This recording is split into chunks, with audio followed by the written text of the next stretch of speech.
ముందుగా మరి గవర్నర్ ఆమోదం వచ్చింది కాబట్టి జియో 33 dated 14th April ఇవ్వడం జరిగింది. The Telangana schedule caste rationalisation of reservation act 2025 will be published in the Telangana Gazette in English, Telugu and Urdu languages as Telangana Act number 15 of 2025. This is immediately after the governor assent has come. దీనికి next స్టెప్గా మరి Jio number 9 dated 14th April 2025.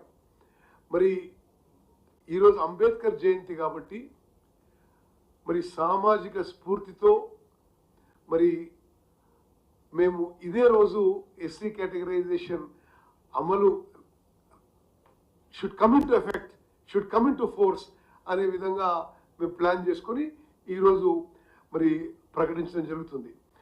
Jio number 9 dated 14th April 2025. The following notification will be published in an extraordinary issue of the Telangana Gazette dated 14th April 25.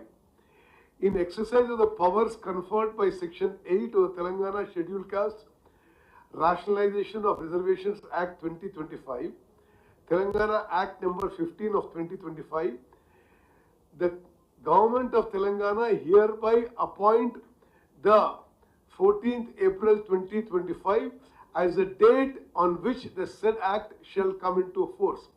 ఈ act ఈ రోజు నుంచి అమల్లోకి వస్తుంది. మరి దీని తర్వాత ఇదే రోజు డేట్తోని షెడ్యూల్ కాస్ట్ డిపార్ట్మెంట్ నుంచి మరో జియో ఇవ్వడం జరిగింది. GO number 10 dated 14th April 2025. దీని ప్రకారం rules for implementation of SC categorization కూడా చాలా స్పష్టంగా ప్రకటన చేయడం జరుగుతుంది. అన్ని విధాలుగా ఇందులో రూల్స్ కాపీ మీకు is available in the public domain or you can take a copy from us. This is available. This includes procedure for implementation of the rule of reservation. Okay, నేను చాలా స్పష్టమైన హామీ ఇస్తున్నా. ఇప్పుడు మేము 2011 సెన్సస్ మేరకు మరి 15% రిజర్వేషన్ గ్రూప్ 1, 2 and 3 డివైడ్ చేసినాము. 2026లో వచ్చే సెన్సస్ మేరకు ఎస్సీ రిజర్వేషన్స్ ఎంత పెరిగితే ఆ స్థాయిలో ఈ రిజర్వేషన్స్ పెంచుతాము అనే స్పష్టమైన మాట కూడా ఇస్తున్నాము. మరి ఇందులో ఈ Jio number 10 dated 14th April దీని ప్రకారము we have laid down the rules for implementation of SC categorization. One is procedure for implementation of the rule of reservation.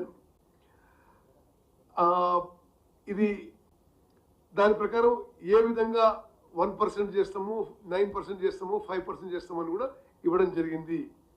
అదేవిధంగా రిజర్వేషన్ ఫర్ ఉమెన్, మళ్ళీ ఎస్సీ కేటగరైజేషన్లో రిజర్వేషన్ ఫర్ ఉమెన్ ఏ విధంగా జరుగుతుందని చెప్పి కూడా ఈ రూల్స్లో మెన్షన్ చేశాము. అదేవిధంగా if eligible candidates are not available ఏం ప్రొసీజర్ ఫాలో అని కూడా ఇందులో ఈ రూల్స్లో వివరించబడ్డది. ఏ విధంగా వేకెన్సీస్ క్యారీ ఫార్వర్డ్ అవుతాయి అది కూడా, అంటే అది నేను చదువుతాను మీకు.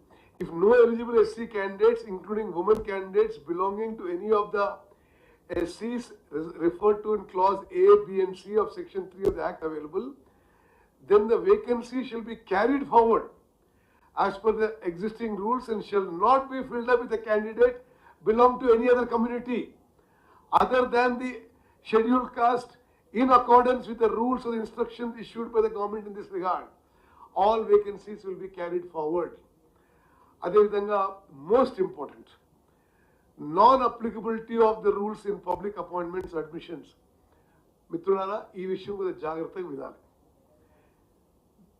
In the case of notifications of advertisements which have already been issued and not finalized for appointments in public service or admission into education institutions prior to the commencement of this act, ante ee roju kante mundu these rules shall not be made applicable.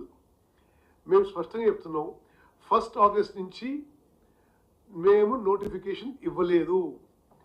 1 August కంటే ముందిచ్చిన నోటిఫికేషన్లో ఇది వర్తించదు. 1 August తర్వాత మేము ఇవ్వలేదు. ఈ రోజు నుంచి ఇచ్చే నోటిఫికేషన్స్లో భారీ స్థాయిలో ఈ రోజు నుంచి అన్ని డిపార్ట్మెంట్స్లో వేకెన్సీస్ నింపబోతున్నాము. అవన్నిటికీ ఎస్సీ కేటగిరైజేషన్ వర్తింపజేస్తాము. రేపే మేము చీఫ్ సెక్రటరీ అండ్ ఫైనాన్స్ డిపార్ట్మెంట్తో మీటింగ్ పెట్టి అన్ని డిపార్ట్మెంట్స్లో వేకెన్సీస్ చేసి నోటిఫై చేయబోతున్నాము. ఆ నోటిఫికేషన్కి ఎస్సీ కేటగిరైజేషన్ వర్తిస్తుంది. This is the rules for implementing. This is GO number 10. అదేవిధంగా నెక్స్ట్ జియో నెంబర్ 99 dated ఈరోజు dated. Then another notification issued as per this is, in exercise of the powers conferred by the proviso to Article 309 of the Constitution of India and all other powers hereunto enabling, the Governor of Telangana hereby makes the following amendments to Telangana State and Subordinate Service Rules 1996 issued in GOM number 436, General Administration Services D Department, dated 15th October 1996, and as amended subsequently from time to time. So, in all of the, whether it is roster points or all other issues, we will implement the SC categorization as per the GOs issue today. From this moment, it is the SC categorization will come into force. మీకు మాకు ఈ ఎక్సైజ్లో ఈ చారిత్రాత్మక ఘట్టంలో పాల్గొనడం it is our good fortune. Because నా సుదీర్ఘ ప్రజా జీవితంలో 6 సార్లు ఎమ్మెల్యేగా, ఎంపీగా, ఉమ్మడి ఆంధ్రప్రదేశ్లో మంత్రిగా, సపరేట్ స్టేట్లో మంత్రిగా, రాష్ట్ర కాంగ్రెస్ పార్టీ అధ్యక్షునిగా, పార్లమెంట్ సభ్యునిగా నేను అనేక సందర్భాల్లో శాసనసభలో, పార్లమెంట్లో, బయట అందరూ కూడా ఎస్సీ కేటగిరైజేషన్ మద్దతు పలికేవారు, అన్ని పార్టీల్లో పలికేవాడు. కానీ యాక్చువల్ ఇంప్లిమెంటేషన్ జరగకపోయేది. ఈరోజు చట్ట ప్రకారం, సుప్రీంకోర్టు ఆదేశాల ప్రకారం ఒక లీగలీ వ్యాలిడ్ ఎస్సీ కేటగిరైజేషన్ తీసుకురావడం, మరి ఆ గొప్పతనం ప్రస్తుత కాంగ్రెస్ ప్రభుత్వం, ముఖ్యమంత్రి రేవంత్ రెడ్డి గారు, ఉప ముఖ్యమంత్రి భట్టి విక్రమార్ గారు, ఈ క్యాబినెట్కి చెందిన విషయం కూడా నేను మీ అందరికీ మనవి చేస్తూ, ఇది తెలంగాణలో కాంగ్రెస్ పార్టీ సామాజిక న్యాయానికి కట్టుబడడానికి మరొక నిదర్శనం. బీసీ క్యాస్ట్ సెన్సస్ చేసినాం, బీసీలకి రిజర్వేషన్స్ పెంచినాం, ఎస్సీ కేటగిరైజేషన్ చేసినాం. మరి మా ప్రియతమ నాయకుడు రాహుల్ గాంధీ గారి ఆదేశాల మేరకు తెలంగాణలో కాంగ్రెస్ పార్టీ, కాంగ్రెస్ ప్రభుత్వం అన్ని విధాలుగా సామాజిక న్యాయానికి కట్టుబడిందని చెప్పి నేను మనవి చేస్తాను. ధన్యవాదాలు పెద్దలు.